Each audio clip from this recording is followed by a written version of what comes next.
दोस्तों, gulf country में जिस भी कंट्री में आप जा रहे हैं, चाहे वो सऊदी अरबिया हो, कुवैत हो, कतर हो, बहरीन हो, दुबई हो, अबू धाबी हो या जिस भी कंट्री में आप जाना चाह रहे हैं, गल्फ़ कंट्री में किसी भी कंट्री में आप जा रहे हो, तो हमेशा अपने साथ में आपका जो कंट्री का आईडी है, यानी जो गवर्नमेंट एक आपको आईडी प्रोवाइड करती है, जैसे कतर में कतर आईडी, क्यूआईडी इसको कहते हैं, और सऊदी वगैरह में इकामा कहते हैं, और या फिर कुवैत वगैरह में भी कुवैत आईडी कहते हैं।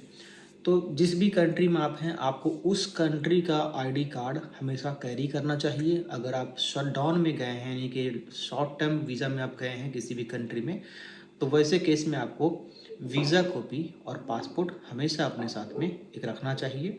एक कॉपी आपने रूम पे रख लीजिए, एक कॉपी अपने साथ में पर्स में या किसी भी जो चीज़ आपके पास में उसमें हमेशा पॉकेट में रख लीजिए, क्योंकि हो सकता है कहीं पे आपको चेकिंग हो जाए तो आपको हैरेसमेंट होना पड़ सकता है।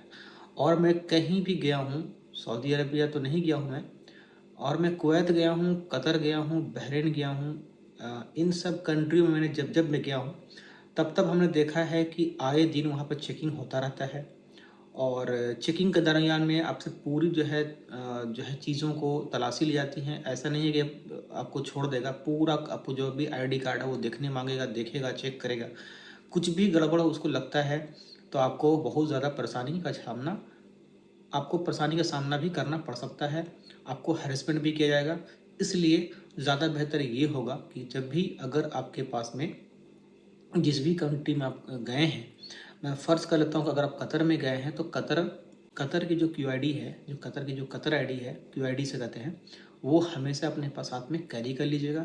लेकिन अगर आप कहेंगे भाई मैं शटडाउन में आया हूँ, तो शटडाउन के केस में या फिर अगर आपने नए-नए किसी कंट्री में गए हैं, कतर में ही आप नए-नए आए हैं, तो एक दिन में आपको कतर आईडी तो मिलता नहीं है, तो आपको शुरुआती 15 दिन, 20 दिन, महीना दिन जो है लग सकता है कतर आईडी मिलने में। लेकिन इस दरमियान में अपने साथ में वीज़ा कॉपी और पासपोर्ट कॉपी हमेशा कैरी कर लिया कीजिएगा कहीं भी जा रहे हैं तो। अगर आपको ड्यूटी ज्वाइन कर लिया है तब तो आपको वही जो बताया, पासपोर्ट कॉपी और वीज़ा कॉपी कैरी करना ही करना है। लेकिन इसके अलावा भी बाहर कहीं जाते हैं घूमने के लिए या कुछ मार्केट जाते हैं, शॉपिंग मार्केट में कुछ सामान लेने के लिए, तो उस दरमियान में भी आपको अपने साथ में वीज़ा कॉपी और अपना पासपोर्ट कॉपी कैरी कर लेना चाहिए। क्योंकि पुलिस का जो गाड़ी होता है कहीं से भी आ सकता है, कोई भी कहीं से आपको चेकिंग वगैरह जो है चल सकता है, कहीं पर भी नाकाबंदी वगैरह हो सकता है।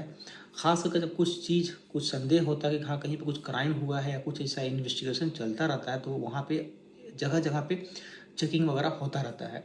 ये चीज़ मैंने बहरीन में भी देखा था, कुवैत में भी देखा था, और कतर में भी ये चीज़ मैं देखा हूँ। ये चीज़ होता है। कुछ केस में फिंगर तक भी जो थंब का जो स्कैन होता है वो भी कुछ कंट्री में होता है, लेकिन ऐसा मैंने एक रेयर केस में देखा था। खैर वो एक अलग टॉपिक है। तो हमेशा अपने साथ में वीज़ा कॉपी और पासपोर्ट कॉपी कैरी कर लीजिए। और ये मत सोचिए कि कोई पकड़ने वाला नहीं है, या आपने एक दिन अगर बाय चांस कहीं पे चले गए तो कोई आपको चेक नहीं किया, तो इसका मतलब ये नहीं है कि वो चेक नहीं करता है। कभी भी चेक हो सकता है, जब चेक होगा तो बहुत ज़्यादा हैरेसमेंट का सामना करना पड़ सकता है।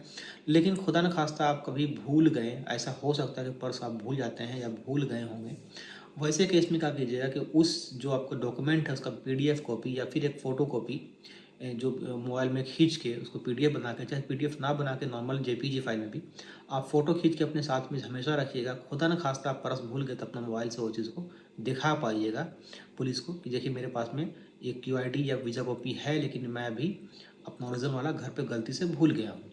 तो आप कन्विंस करेंगे तो मान भी सकता है, लेकिन हमेशा कोशिश कीजिएगा हार्ड कॉपी को कैरी कर लेने का। लेकिन अगर नहीं कर पाएँ तो कम से कम अपने मोबाइल पे एक पीडीएफ कॉपी जो है, सॉफ्ट कॉपी हमेशा अपने मोबाइल पे रखिएगा, जिससे इन केस अगर पर्स कहीं भूल गए या इन केस कभी आपकी पर्स चोरी हो गई या कुछ भी ऐसा इंसिडेंट हो गया जहाँ पर अचानक से आपको जाना पड़ा और आप जल्दबाजी में अपना पर्स को या अपना जो भी वॉलेट है उसको भूल गए हैं, तो उस दरमियान में अपने मोबाइल से आप दिखा सकते हैं कि आपके पास में कतर आईडी या कुवैत आईडी या सऊदी अरबिया का इकामा जो भी है, वीज़ा कॉपी है, वो आप उसको शो कर सकते हैं। तो आई थिंक एक छोटा सा वीडियो आपके लिए ज़रूर हेल्पफुल रहा होगा। कुछ भी अगर सवाल हो, कुछ भी आपको डाउट हो तो आप मुझे कमेंट कर सकते हैं, और अगर वीडियो से कुछ सीखने मिला है तो वीडियो को लाइक एंड शेयर ज़रूर कर दीजिएगा। Thanks for watching this video.